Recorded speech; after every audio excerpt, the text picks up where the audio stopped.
Aleluia. O bom era que se nós pudéssemos continuar até o amanhecer, era bom. Mas a religião tem horário para acabar. A religião não permite que nós continuamos até o amanhecer.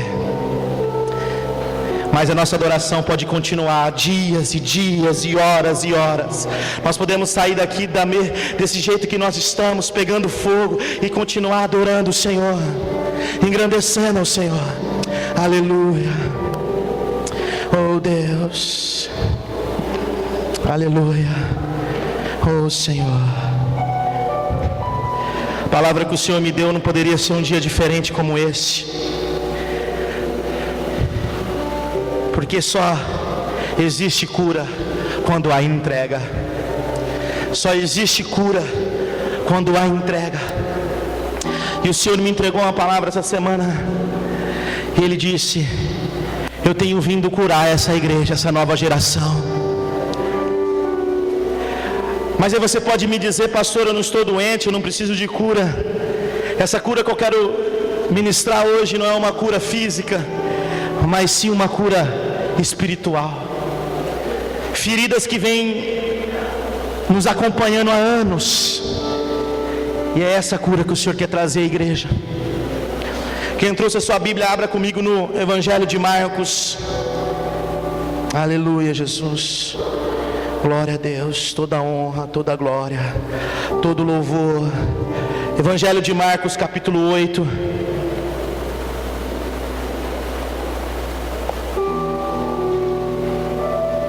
Do verso 1 em diante. Oh Senhor. Aleluia, Jesus. Oh Deus. Evangelho de Marcos, capítulo 8, do verso 1 em diante.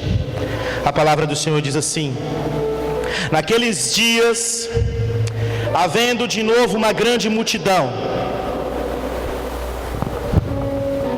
e não tendo o que comer, chamou Jesus os discípulos e disse: chamou Jesus os discípulos e disse-lhes: tenho compaixão da multidão, porque já faz 3 dias que eles estão comigo e não têm o que comer. Se eu os mandar em jejum para a sua casa, desfalecerão no caminho. Alguns deles vieram de longe. E seus discípulos lhe responderam: de onde poderá alguém satisfazê-los de pão aqui no deserto? Perguntou-lhe Jesus: quantos pães tendes? Responderam: 7. Logo mandou ao povo que se assentasse no chão, e tomando os 7 pães e havendo dado graças, partiu e os entregava aos discípulos, para que os distribuíssem. E eles distribuíram pela multidão. Tinham também alguns peixinhos, os quais ele abençoou e mandou que estes também fossem distribuídos. Comeram, pois, e se fartaram, e dos pedaços que sobejavam levantaram-se 7 alcofas, ou 7 cestos. Ora, eram cerca de 4.000 homens, e Jesus os despediu. Amém? Aleluia. Irmãos, existem feridas que elas nos acompanham há anos. Feridas na alma, feridas no sentimento. Se a gente olhar para uma ferida que sai na carne, uma ferida física, se não cuidar dela, dias cuidando dela, dia e noite, para que ela pare de minar, para que a ferida cicatrize, para que cada dia que passa ela se fecha. Se não cuidar da ferida, cada dia mais ela abre, cada dia mais apodrece. Então a ferida, para que ela se feche, precisa ser tratada, precisa ser cuidada. E muitas vezes no decorrer do dia, no decorrer do tempo, no cotidiano, com os compromissos, com o trabalho, pode ser que você tenha uma ferida gigante na perna, mas você precisa trabalhar, você precisa cuidar da tua família, você precisa cuidar dos teus filhos, você precisa cuidar dos teus negócios. Então o que você faz? Você pega, faz um curativo, tampa a ferida e vai trabalhar. E vai trabalhar. Só que cada dia essa ferida ela não consegue sarar, porque ela não está sendo cuidada como tinha que ser. E o que nós fazemos com a nossa vida? Com as feridas que foram geradas na nossa alma, com as feridas que foram geradas nos nossos sentimentos. O que nós fazemos com as pessoas que nos feriram? Nós colocamos também um curativo e tocamos a vida. Às vezes estamos até no mesmo lugar que essas pessoas estão conosco. Às vezes cumprimentamos, mas às vezes não conseguimos perdoar, a ferida está aberta. Mas nós precisamos continuar a vida, nós precisamos tocar a vida, porque nós temos compromisso, nós temos família, nós temos coisas para alcançar.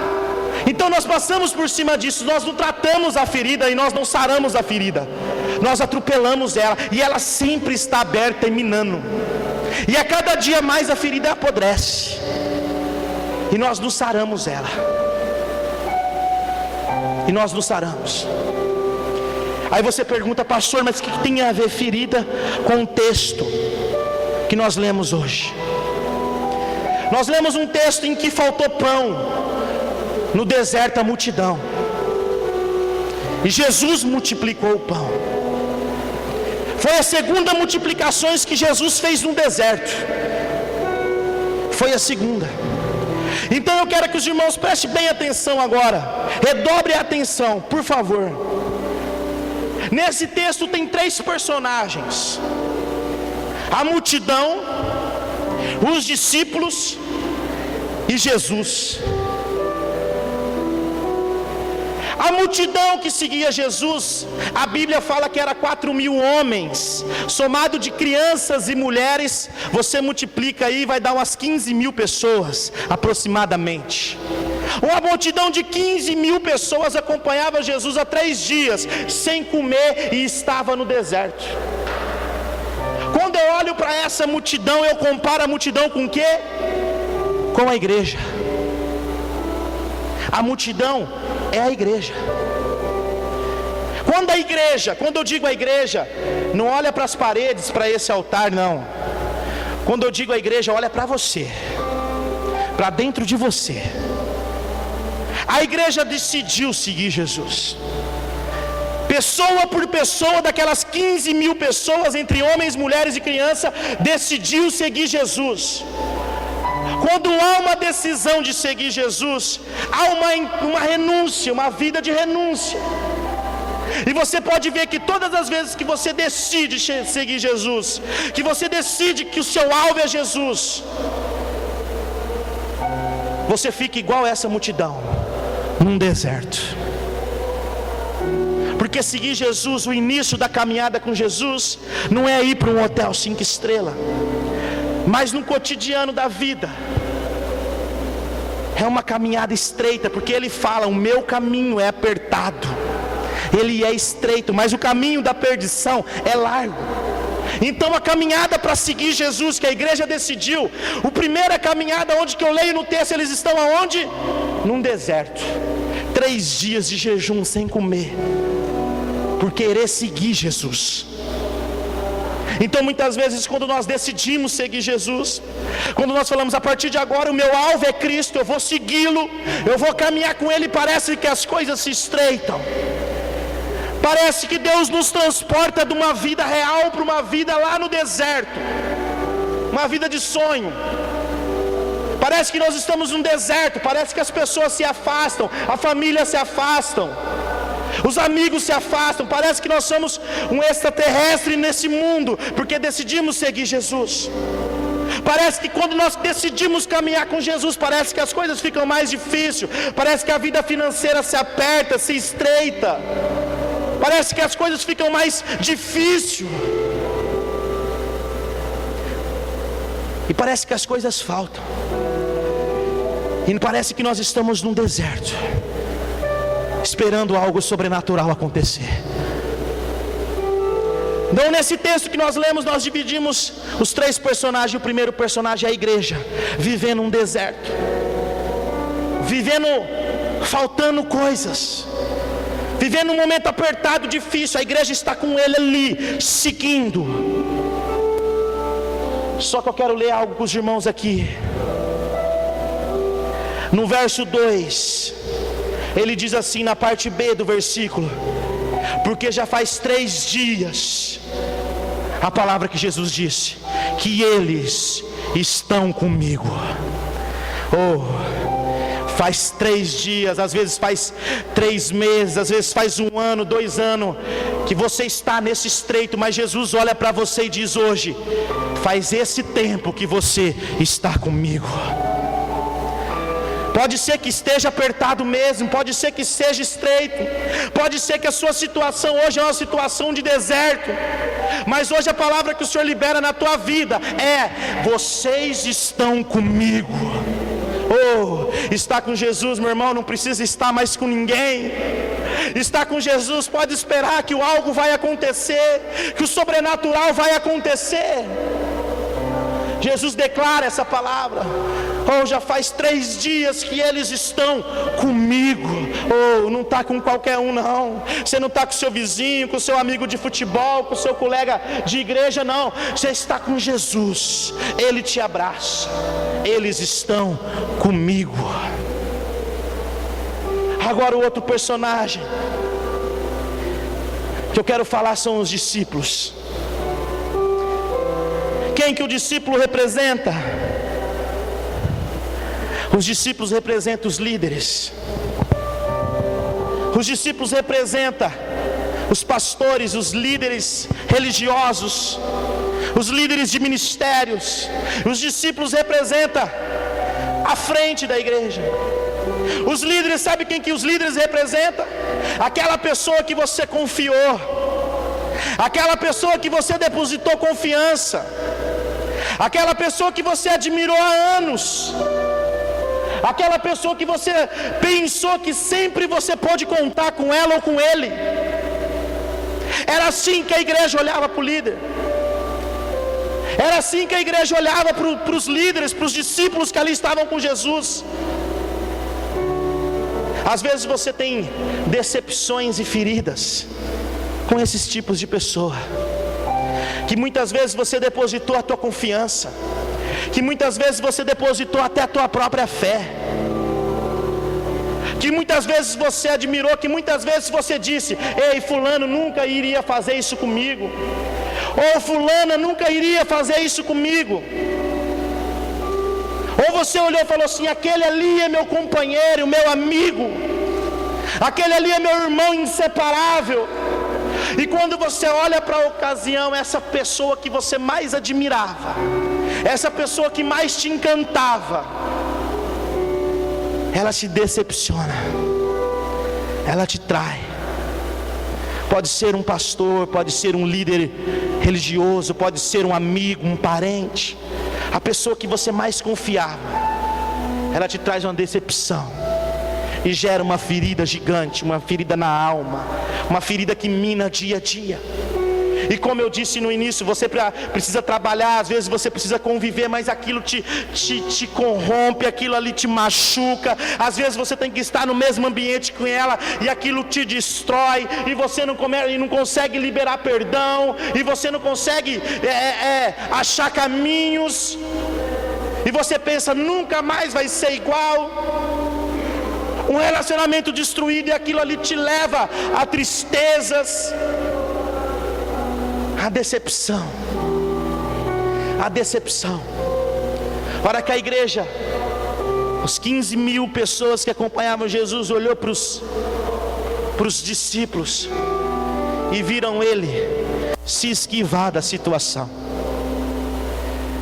Vejam ele dizendo assim, os discípulos: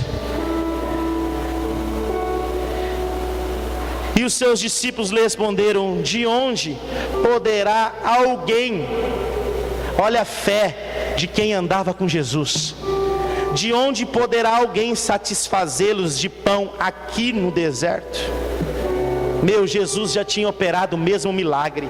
Lá no verso 18, Jesus diz assim, Jesus disse para os discípulos, para os líderes: tendo olhos e não vedes, tendo ouvidos e não ouves, e não vos lembrais, quando parti 5 pães para os 5.000, quantos cestos cheios de pedaços levantastes? Responderam-lhe 12. Jesus pergunta para os discípulos: vocês esqueceram o milagre que eu fiz lá no deserto? Com 5 pães e 2 peixes? A primeira multiplicação? Vocês já esqueceram? Os caras andavam com Jesus, mas você sabe qual era o pensamento deles? Satisfazer a si mesmo. Líderes que pensam em satisfazer a si próprio, pessoas que pensam em satisfazer a si mesmo, pessoas que não olham para a tua amizade, para o teu relacionamento e atropelam, pensando em si mesmo. Eu estando bem, não importa o irmão ao lado. Para que? Da onde vai surgir tanto pão para satisfazer tanta gente? A Bíblia relata que não faltava pão para os discípulos, faltava pão para a multidão. Tendo pão para eles estava bom. É assim que os líderes religiosos fazem. É assim que os melhores amigos, que pessoas que muitas vezes nós confiamos fazem. Na hora difícil, esquecem, te atropelam, porque quer satisfazer a si mesmo. E as feridas são geradas. Irmãos, o que tem de pessoas que estão na frente de uma igreja hoje, na frente de um trabalho, que pensam em si mesmo? Quantas igrejas que buscam não se tornar uma igreja adoradora, a liderança, mas sim se tornar uma igreja que arrecada. Fiquei sabendo essa semana que tem uma igreja que arrecada dízimo, Moser, para o líder, para o pastor e para Deus. 3 dízimos. Falei, nossa, que igreja. E a igreja está assim, ó. A igreja do cara está assim. Sabe por quê? Porque lá é um tal de cair para lá e cair para cá. Você sabe o que acontece? Você sabe o que acontece com essa multidão? Amanhã se decepciona, amanhã se perde, porque os líderes estão buscando recurso para si mesmo. Sabe, se você perguntar, quem está noivo aqui? Noivo, amém. Se você perguntar para um rapaz que está noivo, no dia do seu casamento, você deixa o pastor e dormir lá no quarto, um dia antes do seu casamento, lá no quarto com a sua noiva? Você deixa um pastor e dormir lá?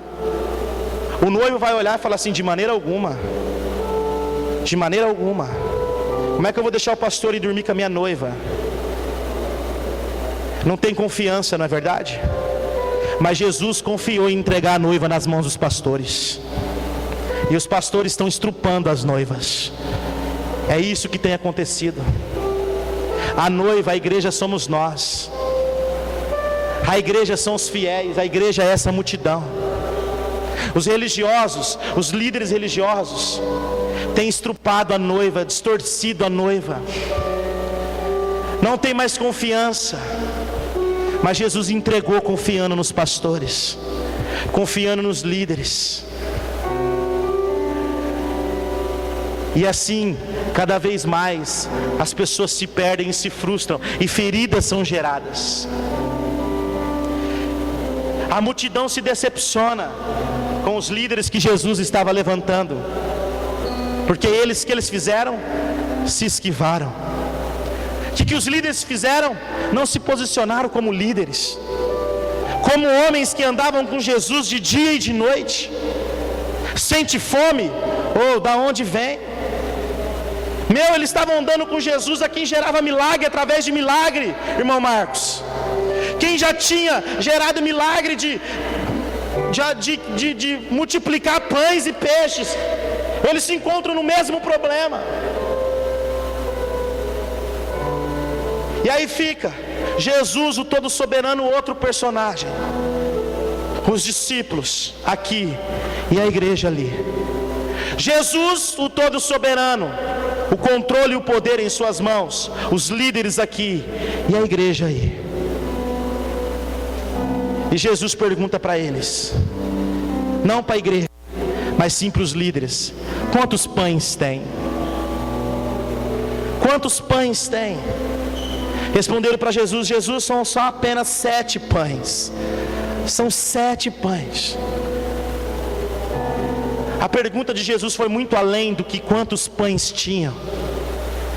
Jesus estava perguntando aonde está a matéria, aonde está o início do milagre, aonde começa a história a mudar.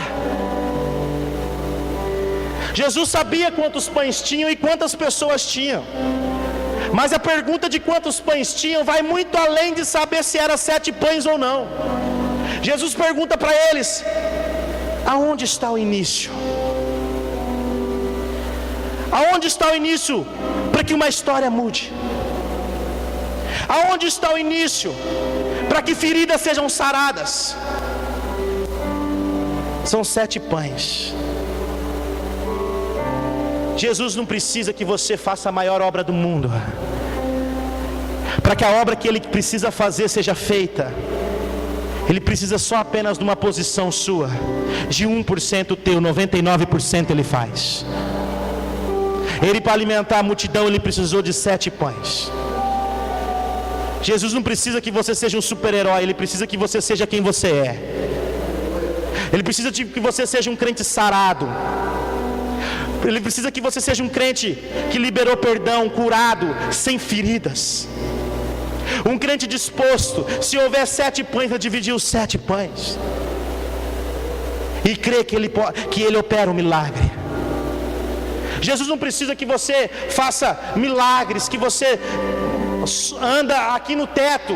Ele não precisa que você voe. Ele precisa que você seja quem você é, mas posicionado e sabendo quem Ele é.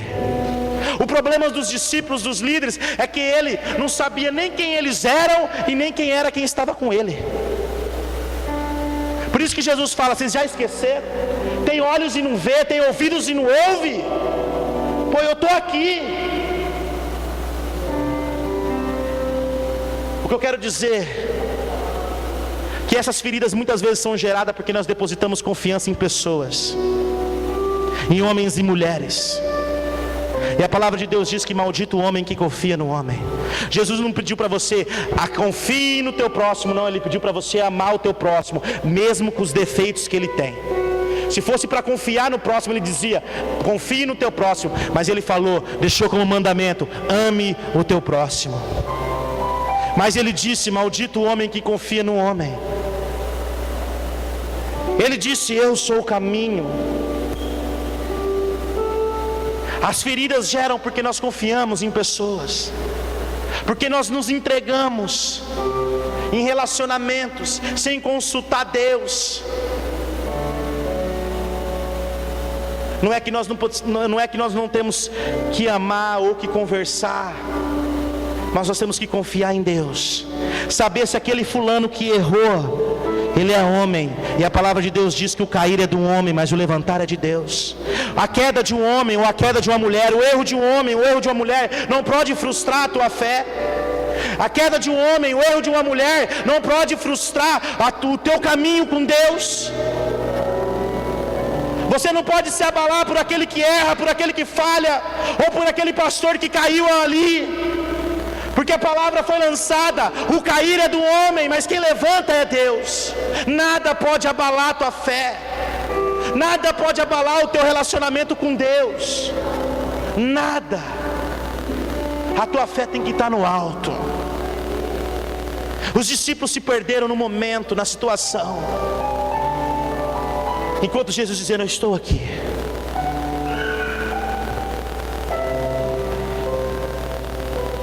No verso 5, perguntou-lhe Jesus: quantos pães tendes?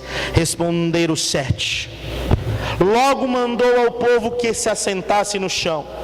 E tomando os sete pães, e havendo dado graças, partiu e entregava aos discípulos. para que os distribuíssem, e eles distribuíram a multidão. Chegou o ponto do tratamento. Chegou o ponto que as feridas tinham que ser saradas. A multidão vinha num deserto, num caminho, um alvo com Cristo, estreito, fome, dificuldade. Presta atenção. O deserto, ele faz 50 graus de dia, 50, 60 graus de dia e baixo de 0 à noite. O deserto, ele é frio um período do dia e muito quente no outro. Muitas vezes Deus nos permite nos levar no deserto para que nosso caráter seja tratado ali como cristão, como homem e mulher de Deus. Essa inconstância de tempo, de quente, frio, que nós temos que achar o meio termo, o tempero da caminhada com Deus. Essa inconstância, porque muitas vezes estamos crentes demais, fervorosos demais, mas muitas vezes estamos frios demais. E aí muitas vezes Deus nos leva no deserto para que a gente modele a nossa fé, para que a gente se torne um crente temperado. Porque tudo que é demais sobra, e tudo que é de menos não dá nada. Então Deus permite essa caminhada com Ele. O primeiro processo do relacionamento nosso com Cristo é o deserto, para que a gente ache o ponto de ser um verdadeiro cristão, para que a gente ache o ponto de agradar a Deus totalmente. Por isso que muitas vezes o início é difícil. E a Bíblia relata que eles estavam 3 dias sem comer. Isso é um verdadeiro jejum. Esses 3 dias sem comer é a nossa renúncia.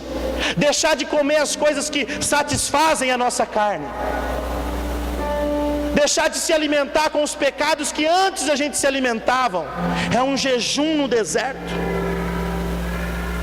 Mas aí o Senhor vem e nos alimenta com o teu Espírito. Aí a alegria vem dos céus e nos enche e nos toma. Porque o sobrenatural nos toma a cada dia, e nossa fé vai sendo edificada de fé em fé.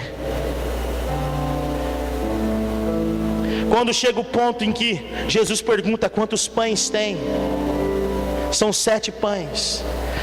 Ele levanta o pão ao céu, dá graças e parte o pão. Aí ele chama os discípulos. Aí começa o tratamento.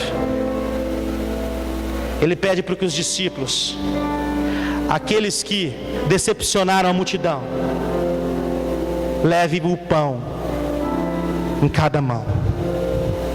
O que eu quero dizer nessa noite, que aqueles que te decepcionaram, vai ser o que amanhã vai te suprir. Isso é palavra de promessa na tua vida. Aqueles que decepcionaram você lá atrás, aqueles que geraram feridas dentro de você, vai ser o que amanhã vai suprir as tuas necessidades. Vai ser esses que Deus vai colocar no teu caminho para suprir, para te trazer um pão, para te trazer aquilo que você precisa, para que o tratamento aconteça de ambas partes, de um lado e do outro, para que você receba de alguém que te prejudicou um dia, e aquele que te prejudicou um dia possa devolver aquilo que ele tirou de você. Isso é palavra de promessa. Isso é tratamento dos céus. Receba essa promessa. Aquele que um dia te decepcionou, aquele que um dia te feriu, vai ser esse que Deus vai colocar no teu caminho para suprir aquilo que você precisa, para suprir as tuas necessidades. Deus vai usar essas pessoas, porque Deus precisa tratar feridas. Deus precisa curar sentimentos. Essa nova geração que o Senhor tem levantado, essa nova igreja que o Senhor tem gritado no meu coração, bradado no meu coração, uma igreja adoradora, não uma igreja tomadora, que quer vir na igreja atrás de visão, de promessa, disso, daquilo, mas sim uma igreja adoradora, que as bênçãos são consequências, que a prosperidade é consequência de uma adoração entregue, que a libertação é consequência de uma verdadeira adoração. Uma igreja viva e edificada e adoradora.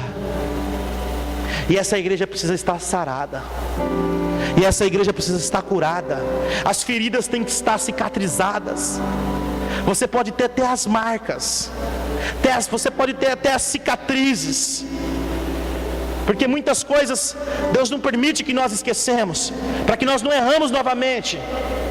pode ter até as marcas, as cicatrizes, mas as feridas vão estar fechadas, porque Deus vai colocar na vida de cada um. Eu não sei com quem o Senhor está falando aqui hoje, eu não sei com quem Deus está tratando dessa forma, mas tem pessoas aqui que Deus vai tratar feridas, tem pessoas aqui que Deus quer sarar sentimentos, tem pessoas aqui, oh aleluia, oh, que Deus manda dizer assim: a tua bênção está prestes a ser entregue a você, mas para que isso aconteça, precisa liberar perdão, precisa que as feridas sejam saradas.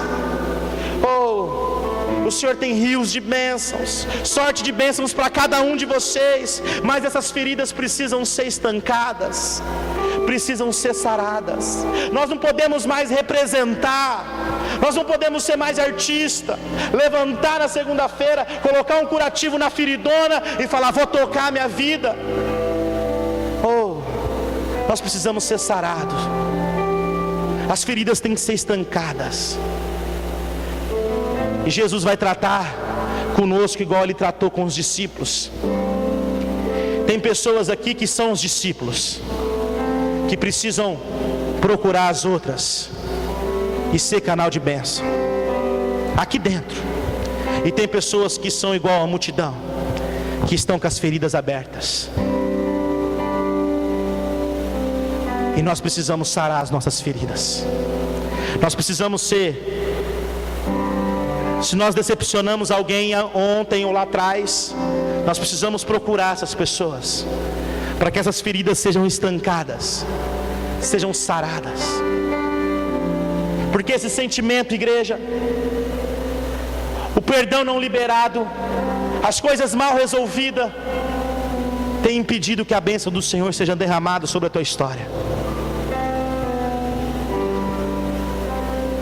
Porque nós não podemos ser como esses discípulos, que o Senhor olhe para nós e fala: tem ouvido, ouve todo domingo na igreja, tem olhos, enxerga o meu agir, enxerga o meu operar, mas não tem entendido o processo. Nós não podemos, nós temos que ser crentes sarados, pessoas saradas, líderes sarados. Amém? Os irmãos entenderam a mensagem? Glória a Deus. Eu queria pedir para a igreja ficar em pé. Nós vamos fazer uma oração, e que nessa oração você pode pedir para o Senhor: Senhor, me ajuda a sarar as minhas feridas.